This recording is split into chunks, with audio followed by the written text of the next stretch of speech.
مهاجر مهنتی و اعضای عائله او نباید در غلامی و یا حالت مجبوری نگاه داشته شوند. مهاجر مهنتی و اعضای عائله او نباید به مهنت مجبوری یا حتمی جلب کرده شوند.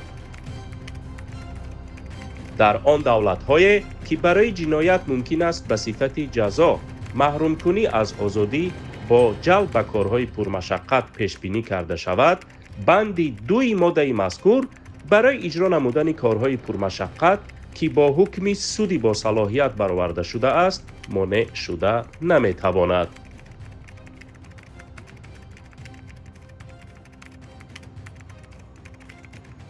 ماده 11 کنونسیون بین المللی عاید به حمایت حقوق همه مهاجران مهنتی و اعضای عائله آنها